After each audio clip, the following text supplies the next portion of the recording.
such different perspectives on the world. Yeah.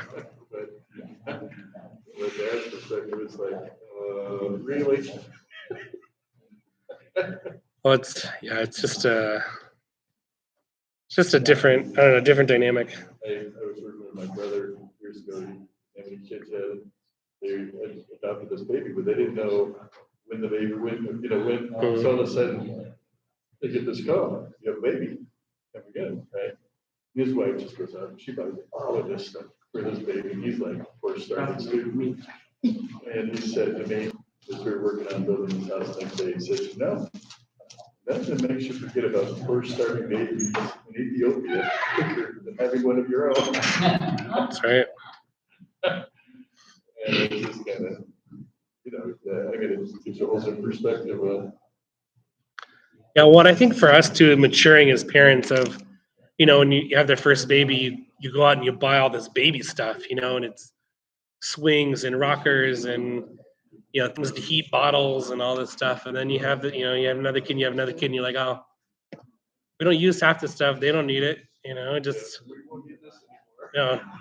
diapers and onesies and that's it. And, they're fine, and you kind of figure that out. And so like for this one, several people asked her if she wanted a baby shower, and she's like, no, like we don't need anything, and I don't want to deal with the hassle. Like it's more of a hassle to like have people over and do all that than just like we don't need anything. Like we're fine, we don't, because we've known for months, and so she's a good planner, so she's been hitting up the Goodwill all the time and buying boy stuff and washing it, putting it away. Like we're fine, So. It's the boy, yeah. So, yeah. So that's probably been the scariest part of. We don't know what to do with boys, so we just do girl stuff. So that's the scary part.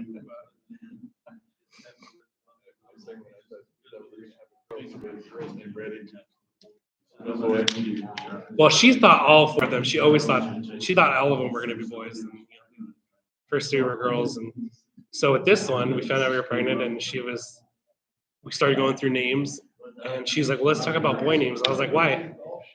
We're gonna, like, we have girls, like, that's what we do. It's fine, And then she was right, it's a boy. So then we had to go through and like, oh. So with Ivy, we didn't decide on the name until we were in the hospital. So that's kind of what we're training towards now, is we're not gonna have a name yet. So that idea of choosing names for your children is the big responsibility. Well, when we first got married, we were in East Stake. I don't know if you know Tim Fuchs. He was the bishop when we were just married, and they had 9 or 10 kids, I think. And he said that he had to see each one of his kids before they could name them, And we thought that was crazy. We're like, no, you got to have it ready. So our first 2 girls, we had names months before. But with Ivy, it was really hard. We had our middle name, and we didn't decide on Ivy until we were in the hospital, like until she was born. And then nurses, like when the nurses come in, that's all they want to talk about is, do you have a name ready? And you're like, no, stop putting pressure on it. Rachel's like, don't put the pressure on me, like, So now we're just we might just make something up, just to get the nurses off your back. All right, brethren, thank you for being here today. Thank you also. I heard a report from Brother White that you guys were very successful in administering the sacrament. Those that participated, I appreciate you. My whole family has been sick for a couple of weeks, so we stayed home last Sunday. So my little one, my 2-year-old, and I both had ear infections. So we were on antibiotics this last week, and so we're good to go. But thank you for filling in and for fulfilling that priesthood responsibility last week. I appreciate it. A couple of things to bring up. I hope everyone had a great Thanksgiving. Again, Christmas is in a few weeks, so pay attention to those people that are in need, not just monetarily, but emotionally. Reach out to the people that you know, and make sure that they know that they're loved. This coming Saturday, the 3rd, is the primary breakfast at 9 or 9:30, sometime in the morning. It's a pancake breakfast. I think Santa's going to be there. If you know people in the ward who have little kids, grandkids, make sure that they're aware of that. Saturday morning, it's usually over here in the nursery, pancakes, waffle, or whatever. But it'll be a good time. And then the following Saturday, the 10th, is our ward Christmas party. Invite people in the ward. Make sure that they come out. It's a non-threatening way to get people to come to church. It's a free meal. I believe we're going to be asked to bring things. And the McGee's, I think, have been passing around sign-up sheets. But there'll be a program involved. So it's a good fun time. Takes a couple hours. You get to kind of a relaxed atmosphere, spend with the ward family. So make sure that the people that in your life are aware of that. And then obviously Christmas coming on December 25th. On Christmas, it's a Sunday. So we're going to have just sacrament meeting. It's a 1-hour sacrament meeting. There won't be a second hour. So this is our only. So in 2 weeks, we'll have our only on the 10th and the 11th. We'll have our only elders quorum meeting for the month, because on Christmas is just a 1-hour sacrament meeting. And I'm sure the bishopric is planning that. Is there anything that needs to be brought up before the group before we move on? Pay attention to those that aren't here. Send some texts out. As you may know, the Zapata's moved. Fernando and his wife, Kylie. So they just moved, so we're gonna miss them. But pay attention to those that aren't here. Send some texts out, calls, letters, carrier pigeon, whatever you need to do to kind of keep tabs on people. Make sure that they know that they're missed and that they're loved. Terry leaves in the hospital. Okay. That's fine. Okay. Thank you. No, thank you for that. And maybe reach out to Sister Lee and see if he's in the mood for visitors, or what his condition is. You'd say no. Okay. We reach out, but she called Lisa last night at 3 a.m. and they're having some issues. Okay. We're going to go through this morning. Okay, we'll reach out separately then and just make sure we can support her in any way we can. So we're going to talk a little bit about, since it's Thanksgiving and Christmas season, I thought this was a good time to talk about this. We're just going to throw it out there. These can be from when you were a kid. These can be from now. What are some holiday traditions that are important to you that you do every year around the holidays? You're like, this isn't Thanksgiving or Christmas if I don't do this or my family doesn't do this. Food. All right, let's get out the details. What if for Thanksgiving, it's not Thanksgiving unless I have this? What is it for you? Potato salad. Okay. All right. That's a good one. I like that. Put up a Christmas tree. Putting up a Christmas tree for Christmas. Now, do you do artificial or real? Artificial. Ooh, okay. I don't make a lot of demands in my life. I am very open to whatever. If my wife wants to do something, we'll do it. I don't throw up a fight about anything. I pretty much just say okay to everything. There are a couple of things though. Is for Christmas we have to have a real tree. That's my thing. It's expensive, right? Like a live tree every year is no less than $60. And you're talking sometimes $60, $70, $80, right? We used to do the thing, we'd go up to, there's a Christmas tree farm up in Slough House. We would do that every year. My wife was kind of over that. There was a couple of times where, we didn't have a truck, we didn't have a big car. We were shoving Christmas trees inside of our tiny little car. There may or may not have been a cricket that jumped out of the Christmas tree one time. And so my wife said, we're not doing that anymore. So now we go to Costco, they're pre-cut, right? But it's still a live tree. We've done it where we do the Christmas tree in the Home Depot parking lot on a Monday night when it's dark and you can't see if the tree is good or not. And you think it's a good tree, and then you get it home and it's half dead, and you're like, well, this is Christmas. Christmas trees. What else? Traditions that are important to you, Brother Dave?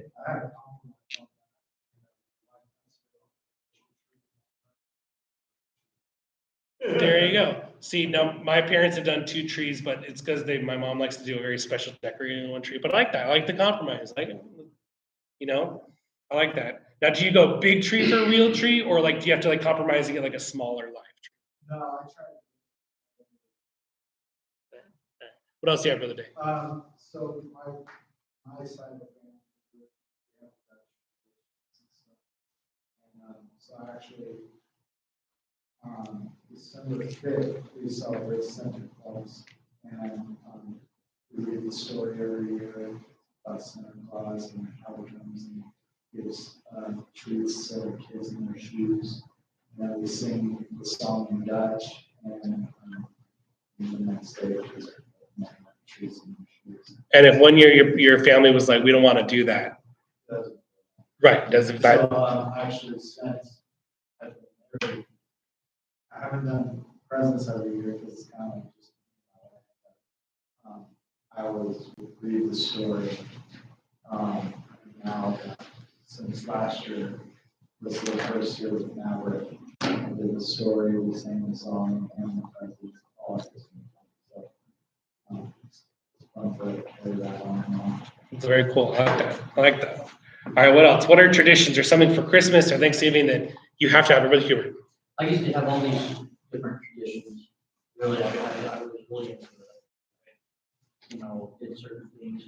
So I was a member of the church my whole life. I used to, I think after I got to be an adult, I used to buy all the different alcohol and mix all the drinks for everybody. Nobody in my family abused it, you know. But heck, after all the things that I've had, doing, I tried to keep certain traditions, and none of them have been able to pan out, you know, every year. So my tradition that I have been able to do every year is freeze. And that's just about it. There you go. Hey, you got one more year in you, right? That's good. Brother Ricky. Yeah, I was going to say that when I was coaching basketball, we would actually get together and play basketball. Now I know they would also have like the mud bowl, you know, sometimes when it was raining and people would go out there and play football, you know. I did that when I was younger, but that was something that I would do every year. We go out and do that. But as I got older a little bit, I thought, well, as a coach, I'll throw in a basketball. So we would have boys come out and play. You know, they would play early in the morning football and then come in and they'd drag themselves in and play basketball. And it's kind of funny to see that and they'd still be competitive. I'm like, that's what's nice about being young. You can pull that off. Chuck, do you have something? Well, getting together with family. Yeah, getting together with family, like your loved ones, those people that are most important to you. Sometimes there's an expectation of you have to get together with your blood family, right? And for some families that's tough. Sometimes it's, you know, they're not really part of my close family. So that's okay. You know, sometimes you have to say, this is my family, and sometimes it's family that's chosen and not born into. Brother White.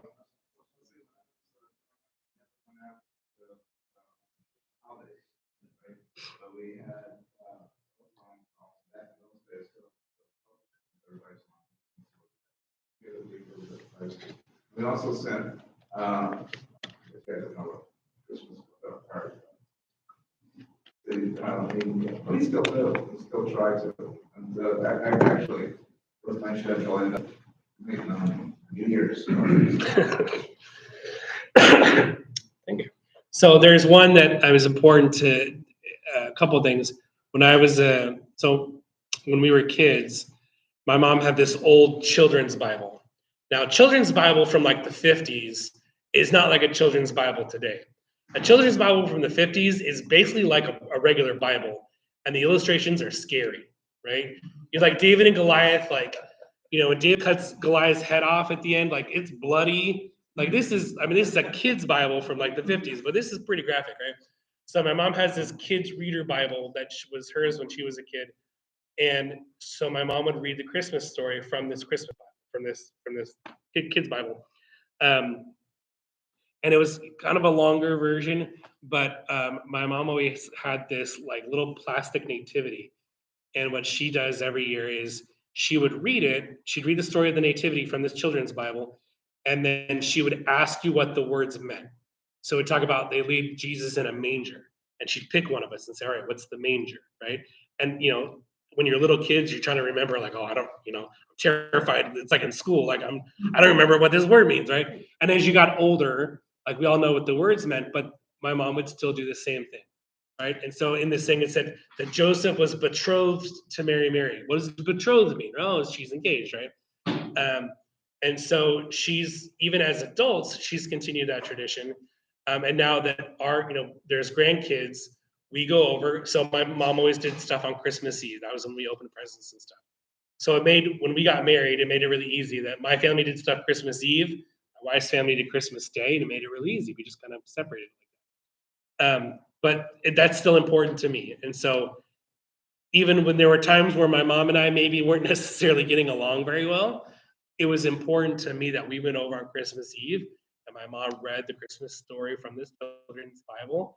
And we would always prep my kids on the way over so they weren't the dumb ones. You're like, remember, what's a manger? All right, what's betrothed mean? What's a census? Like we'd prep them so that they were the smart kids in the room. Although they never really did a good job of showing out. They were always kind of like, oh, I don't remember. Even though like an hour before I had given the answers to the test. Anyway, so those are traditions. All right, let's move on. What are routines?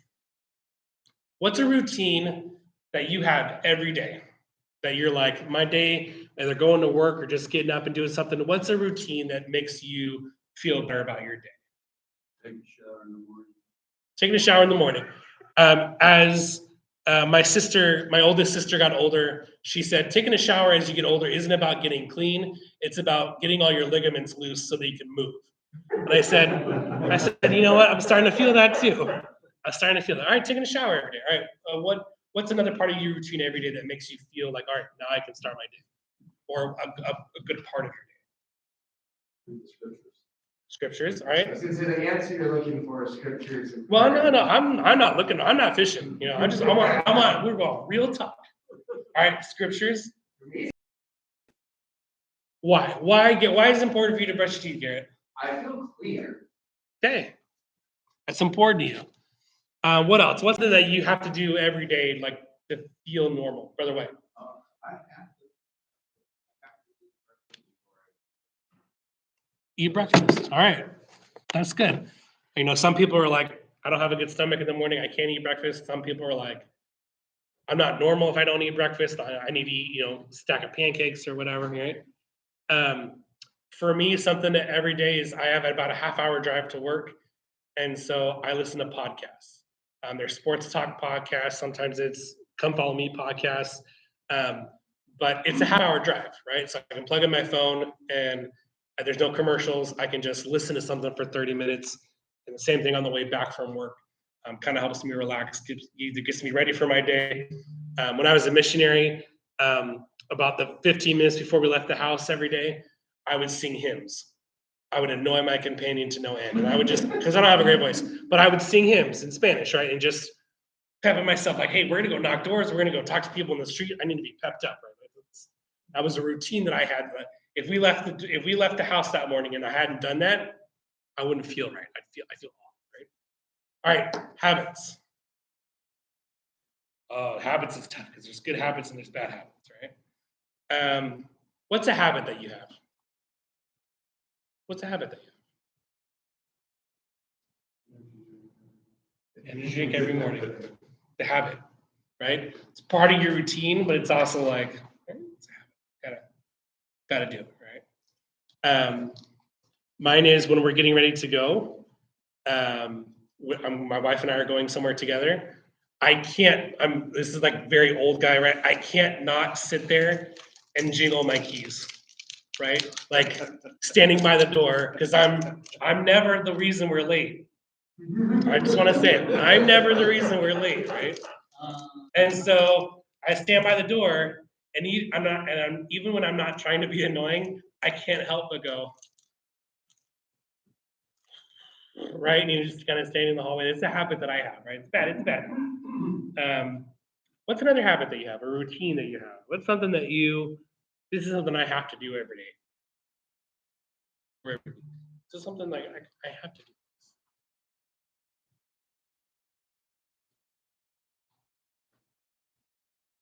Brother Pinniger, I know you want to say something. I have a habit of forgetting my phone, which is not a good thing because I get calls from alarm monitoring that I'm supposed to respond to. So if I forget my phone, they call my boss. My boss says, Ken. But if you don't have your phone, you can't get in trouble from your boss, right? Because he can't reach you. That's good. No, it's a habit, right? Forget your phone places. I'd say the same exact thing, but make my wife find it so she gets mad at me. That's my habit.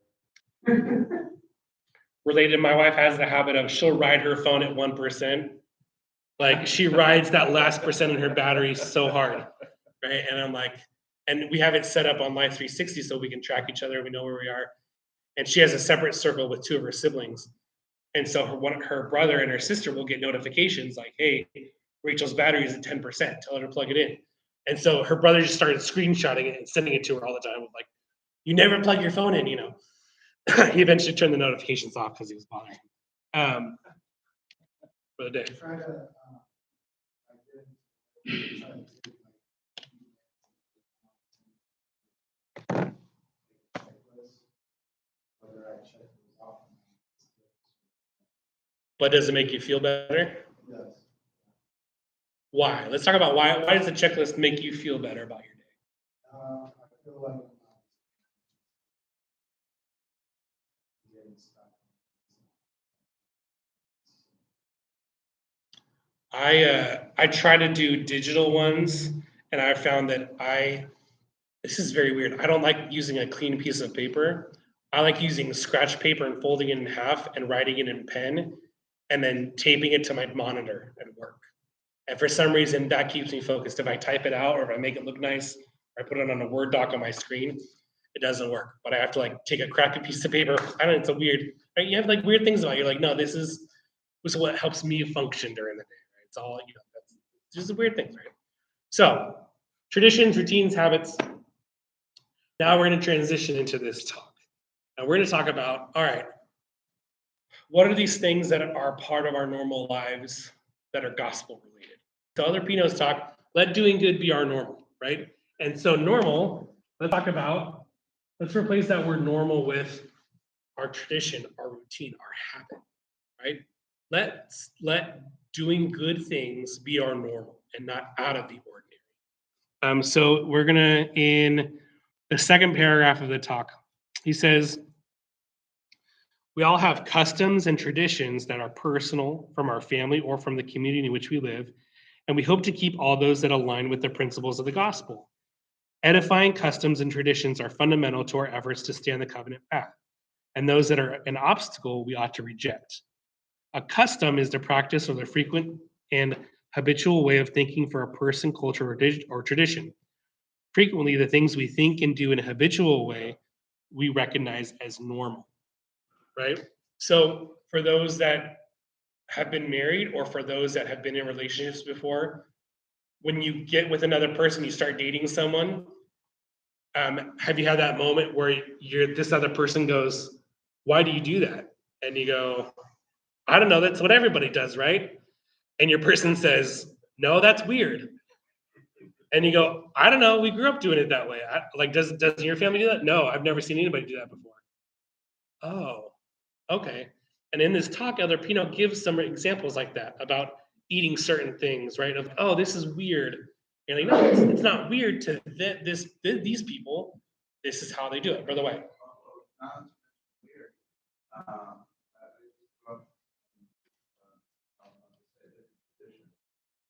So when I go to our house, the shoes come off, period. Because you take your shoes off so that you don't bring the dirt from this position. Shinto, I guess it's Shinto tradition. The other thing is, as I grow older, I decided to go back to those traditions. So when I talk in public, or when I greet people, my brothers are saying, like, we laugh. And when I speak in public, we laugh. That's what you do. When I was a senior in high school, there was our group of friends, and we were going to, we kind of, if you have your circle of friends, you kind of do everything together. So we went to homecoming together, and we were in ROTC, junior ROTC in high school, and so we had a couple of like dance functions that were part of ROTC. And anyway, I think we were going to homecoming or one of these dances, and we went over to pick my friends up. Two brothers, they were one was my age and one was a year younger. and their mom was Catholic, right? And she had a crucifix on the wall and the little holy water thing. And so, they knew my religious beliefs and I knew theirs, and whatever, we don't care. And so we go over, and my friend Manny says, "Hey, my mom wants to put some holy water on you." And I just kind of respectfully decline. I said, "Oh, no, that's okay, whatever. It's okay." And he says, "No, you don't understand. She's not going to let us leave unless she puts holy water on you." And I said, "Okay." Like, I didn't feel like it was betraying anything because it was just being respectful to them, right? And so she dipped her thumb and she put the holy water on me, and I said, "Okay, thanks." And it was this very odd moment of, oh, that was weird, but it wasn't weird for them, and it wasn't really weird because I understood that they had a religious belief and that was really important to them. I said, "Okay, whatever." One thing that my family did, my family, I've told this before, that when I was a kid, my mom was not active in the church. And so my dad would take us to church and kind of leave us there and then come pick us up. And so when I was about 9, my mom started coming back to church. But family prayer was always important to her. So every night at 9 o'clock, no matter what, we said family prayer, right? And so if my older sisters had friends over, we said family prayer. It didn't, like, my mom she's tough. So we did family prayer. It didn't matter. And so it's not like our family didn't do it like in like the church movies where you all kind of kneel in a cute family circle. Like, my mom had back problems and my dad was older. And so we all knelt facing away from each other, like on the couches and chairs. So our butts were pointing to each other. It's like a herd of elephants. It's very weird, right? But that's how we did family prayer. And so I remember my older sisters having friends over, and they would kind of stand respectfully to the side, but they knew, like, this is what you guys do at 9 o'clock every night. We say family prayer. So that was important to my parents, and I don't think I realized that it might be different for people until other people were around, and I was like, this might look kind of weird. Especially the way we did it the other day. That's something.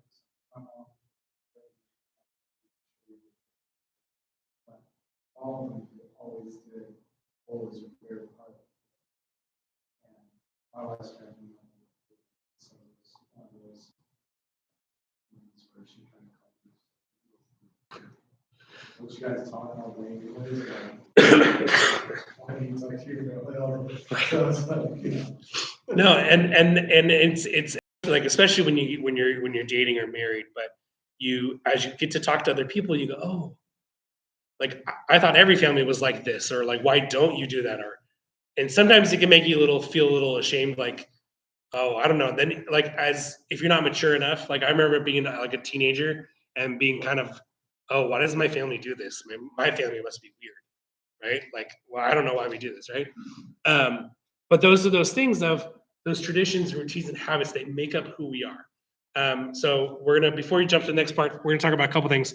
Do you know how often your taste buds regenerate in your body? I just looked this up again to make sure I had the number right.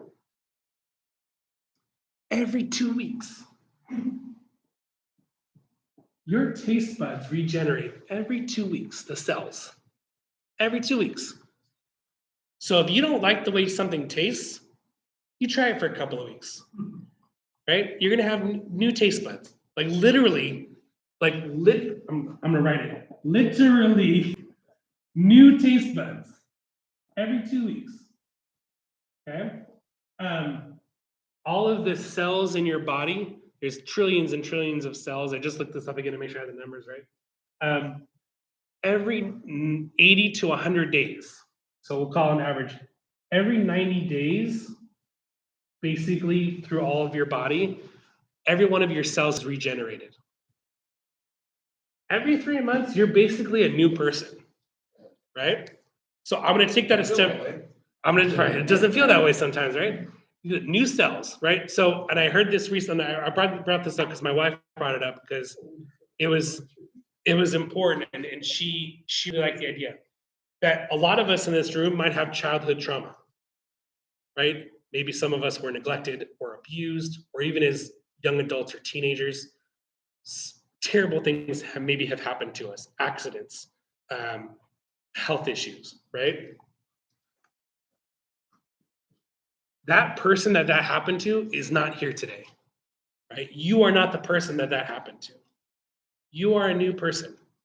Like literally every 3 or 4 months or every quarter, right? A lot of people at work do quarterly reviews and stuff. Every quarter, you're a new person, right? Brother Gallo.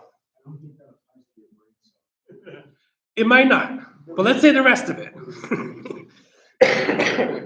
But I bet it does apply, but your body, you also retain the information, hopefully, right? You retain that information that who you are maybe is still the same person, right? And this is a bit of an exaggeration. Like you're still that same person, but also you're a new person, all right? In the church, when do we talk about becoming a new person? What are things that we talk about in church when we become a new person? When we're born again. When are we born again in the church? Baptism, right? And then how do we remember that every week? Right? Sorry, I can't spell. When we're baptized, we regenerate, right? I mean, that's what Christ is telling us, is that we are regenerating. We are dying and we are becoming alive in Him. When we take the sacrament, right, we are remembering that covenant. Every week we're saying, all right, the person who I was this week, I did okay, but there were some things I could have done better. This week I'm moving on, I'm going to do better, right? So I want to think about that as we read the next part. It says, so one of the things Elder Pino says, he just has this little short line. So which, kind of asking a rhetorical question, just think in our minds, which customs and traditions are normal in our lives? Right, so just think about that. What's normal in your life, right? He says, it does not matter whether we are poor or rich, educated or uneducated, old or young, sick or healthy. He invites us to let the normal things in our lives be those which help keep us on the covenant path. So if there are things in our lives that help us keep us on the covenant path, they need to be normal, right? They need to be habits and routines and traditions that we're doing. It shouldn't be out of the ordinary for us to open up our scriptures and study, and not just read, but study. It shouldn't be out of the ordinary for us to say prayer with our family or our friends, right? It shouldn't be out of the ordinary for us to check on people on the ward, whether they're assigned to us as ministering families or just our friends and neighbors. It shouldn't be weird for us. These are normal, everyday things that as members of the church, we've covenanted to do, right? These are normal, everyday, ordinary things. So he highlights 4 things, and there could be a whole list of things. He talks about personal and family study of scriptures, personal and family prayer, weekly sacrament meeting attendance, and frequent participation in temple and family history. And that's just a real basic, right, a sketch outline of things that should be normal in our lives. And so he's talking about all this good stuff. How about let it be normal? Let's not make it this extraordinary thing, this weird thing that, let's say I haven't gone to the temple in a couple of years, right? All of a sudden it's not part of our normal routine. It's out of the ordinary. It's weird. I haven't been to the temple. I haven't paid tithing. I haven't gone to sacrament. Maybe I haven't gone to a sacrament meeting in 6 months. And there are reasons for that. Everyone has the reasons. But he's saying, if we've covenanted to be members of the church and do these things, it should be part of our normal life. And it shouldn't be so weird. It shouldn't be out of the ordinary. But anyway. So going through this list, and kind of doing an evaluation of where I'm at. Okay, so I study my scriptures and I kind of have a set time every day when I do that. I go to church each week. I kind of have a set time when I do that. What was another one? There was the third one. Sacrament meeting and temple attendance. Okay, temple attendance. My wife and I try and do that. Family history work? Yeah, not so good. And so I was thinking, okay, so how have I made these other things kind of work in my life? One, I have a time to do it. And one of the things that comes to mind is, if I tried to get in the habit of each Sunday, spending a little bit of time doing some family history work, That would, and so, how do we build habits? One way is by at least these kind of things and setting aside a time to be doing it. And sometimes we miss it, but if we, like sometimes we don't make it in church, you were sick last week, but that still doesn't mean it's not a habit or a routine or a tradition. Just the idea of somewhere, of a direction I need to improve. Well, I want to go to what Brother Dave said before. One of the habits he talked about is an energy drink every day, right? You're like, hey, that's a habit I have, right? Even if you were late to work or whatever, you'd probably make time, right? You'd be like, no, I need to function. I need to be normal today. I'm gonna have an energy drink. You would make that time, right? So there are things in our lives where we go, I don't have time for that. But if it's important, you make the time, right? If it's important to you, and it's okay. Sometimes we go, well, yeah, scripture reading is important to me, but the way you live your life, it shows that it's not, right? And that's not a condemnation. Everyone has to look at themselves and go, what do I say that's important to me, but really isn't? And that's an individual question for all of us, right? I think going to the temple is important, but do I act in a way that shows it's important? All right, maybe it's not. Maybe I say, yeah, I have a temple recommend, but I don't go. Okay. Then that's something that you need to figure out. How do I make it a habit for me? How do I make it important? Because maybe the first question is, it's not a habit or routine because it's not important to me. Well, then you need to start back at the other question of, should it be important and why isn't it? Right? And then are you going to be faithful and do the work? It's like planting the seed, right? Talk about Alma, right? Do you have the desire to believe? Right? Maybe you don't believe in God. Do you have the desire to believe? Do you want to know if it's true? Maybe you don't have a testimony at the temple. Do you have a desire to believe? Do you have a desire to want to go, okay, I want to know, I want to have a testimony of how important the temple is. Family history work, right? Maybe I go, I don't know, I'm supposed to think it's important. I'm supposed to look for my ancestors and do the temple work. Maybe it's not important to me. Okay, what are you going to do? Are you willing to put the effort in? And then think about these 4 basic things: family prayer, studying the scriptures. We're supposed to think it's important. Maybe we don't. Maybe we go, hey, I open up my scriptures on Sundays when I'm in the church building. I don't look at them again. If God is saying that it's important, how do I make it important to me, right? I need to do that personal work of, God's telling me this is important.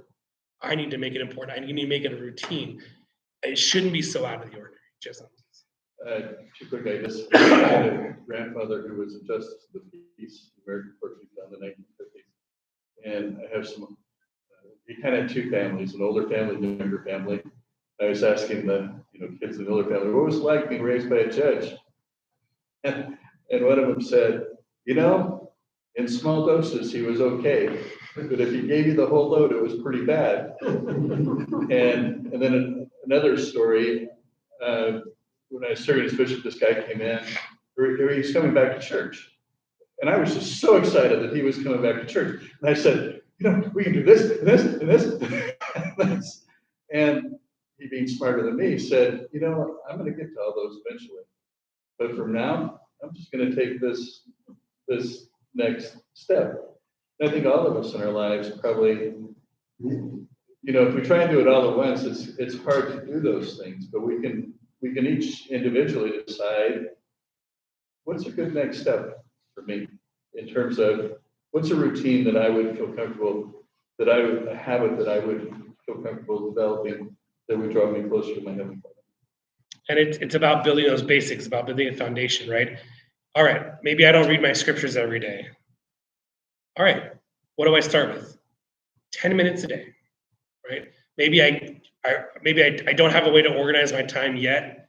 Okay, I have a 15-minute drive to work every day. All right, instead of listening to a sports podcast, maybe I could put on the Book of Mormon on my phone for 15 minutes and listen to it, right? Maybe instead of watching, maybe I'm watching a show with my wife on Netflix and we're going through a whole series, a whole season maybe, right? And we go, okay, for tonight, we'll take that half hour of that episode that we were gonna watch. Let's study the scriptures. Or hey, 10 minutes. Let's read Come Follow Me. Let's read a chapter in the Book of Mormon, and then we'll watch our murder show. Let's be real. We all know we're watching on Netflix, okay? We'll watch our true crime show. Right? But there's that balance of how do you make it a habit? And the first time, my wife and I have done this a couple times, where you go, okay, we're going to go through and read the whole Book of Mormon together. The first, it's weird at first if you're not used to it, because you're like, are we trying to get through it? Are we trying to study? Because I want to sit there and talk about it. My wife's like, I just kind of want to be able to get through it. Like I want to read it from start to finish and have it kind of coalesce in my mind of what we're talking about. And I want to go, oh, did you know what this word meant? Oh, I cross-reference this, and she's like, I don't care. And okay, like let's figure out, right? We study different ways, right? So we're trying to figure out. So it's awkward at first, and especially like when my mom started coming back to church. My mom and dad, this is when, way before the Sacramento temple, that our temple was in Oakland. My mom and dad went to the Oakland temple every month, and they made a date. So one Saturday a month, they would go down to Oakland. And that was weird for us at first as kids.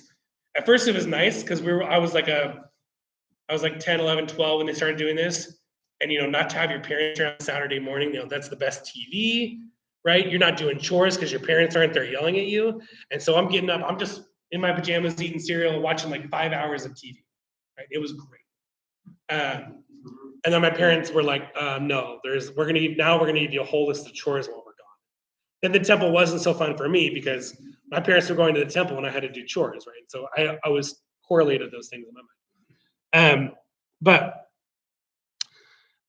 So anyway, talk about those 4 things. And then Elder Pino says, how do we feel when we hear these 4 things?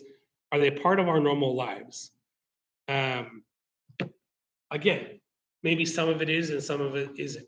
Most of us, all right, here on Sunday, going to church on Sunday, that's kind of a normal thing, right? Go to the church, take the sacrament, that's kind of a normal part of our lives. But gentlemen, we have Monday through Saturday where we're not in this building, right? That's a big chunk of time. Church is only 2 hours now, right? It's not even the 3 hours. You can't even say like, well, at least they had 3 hours of gospel. You had 2 hours of church. Monday through Saturday is where you're building who you are. Right? It's like when with math homework, your teacher only tells you he's going over this lesson for 45 minutes. When you go home at night and you're doing the homework, that's when you're learning. That's when you're really building those things. Your teacher kind of gives you the outline, right? You go in Sacrament. President Larson gave a wonderful talk today, right?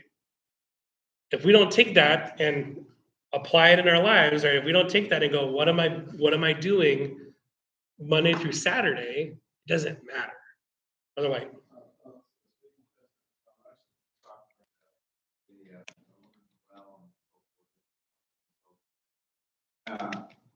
And I remember back when I was more athletic, they would tell us, especially after, we used to play football in Alabama when I was in A school, military. And down there, doesn't quite get as hot as here, but humidity is killed, right? And so what they would do is every 15 minutes, drag out the jerry cans and dispense water. But we were taught, that they would tell us not to try to drink a liter of water at a time, 2 liters of half a gallon of water at a time. Sip. And so President Larson is talking about developing this living water with you. Sip. Like it says in scriptures, it says in 2 different places, line upon line. I'm gonna jump off of what you're saying. I'm a bad student, but I'm a really good test taker because I can cram for tests really well. When my wife and I were dating, I was taking a 7 a.m. biology class at Sac City College. And this is when my wife and I were dating, and it was that whole like, you hang up. No, you hang up. I love you so much, right? You hang up, right? And so we're starting 2 or 3 in the morning talking on the phone, and then I have a 7 a.m. biology class, right? And this isn't like a big college. This is Sac City College. It's a small junior college, right? But it's the one classroom that they have was actually stadium seating. So if it's a couple hundred people and I'm sitting way at the top, right, way at the top, the stadium seating, and the teacher's way down here, right, there's all these seats and stuff. So I'm falling asleep. Like I'm falling asleep. I have a D. I carry a D in that class all the way through the semester. I aced the final, and the way she weighted the final, I actually got a B in the class because I can cram for a final, right? Do I remember anything from biology? No. I didn't learn anything. I can take tests really well, right? I didn't learn anything. And so, Brother White, what you're talking about, the fountain of living water, right? We can't come on Sundays and cram it. We can't drink gallons and gallons of water, of gospel water on Sundays and expect that's going to be enough. You have to sip it all week long, right? It's these things, praying every day, and not just saying prayers, right? Let's stop, like, we shouldn't say prayers, right? We should be praying. It's a verb, it's an action. We need to be praying. We need to be reading and studying the scriptures, being prepared to come to church on Sunday and participate in our elders quorum, in Sunday school, right? Read the lesson before you get to Sunday school, right? Be able to participate. Ricky. I was just gonna say that when I would, other than just playing sports, I would jump, I would run. And I remember someone telling me, they said, don't drink water after you've jogged and drink it fast. They said you should drink a little bit, swish it around in your mouth and spit it out. Because what it would do though is it would just give you it gets your body conditioned again to say, okay, I can take more. But I remember that ever since, because I was really into sports. So I said, well, maybe I should try that in anything I do. And I started to do that, and I realized it helped me to keep me hydrated enough, and it just kept me fresh enough to do different things. Because I'd have to make up for it because I wasn't very athletic. So I tried anything I could to get an edge. And I think, it gave me an edge at times. I don't know. So about 4 years ago, my wife and I started changing the way that we ate. We had a meeting of the minds and we said, hey, we need to change things about our lifestyle, right? I did not eat vegetables. I am not a vegetable eater, right? So 2018, we said, okay, let's eat some vegetables, right? I hated broccoli. 4 years later, I love broccoli. Broccoli raw, broccoli cooked, broccoli steamed, broccoli with stuff, broccoli plain, doesn't matter, right? But it was a little bit at a time. It was, I ate a piece of broccoli, that's gross. All right, try it again the next day. I ate a piece of broccoli.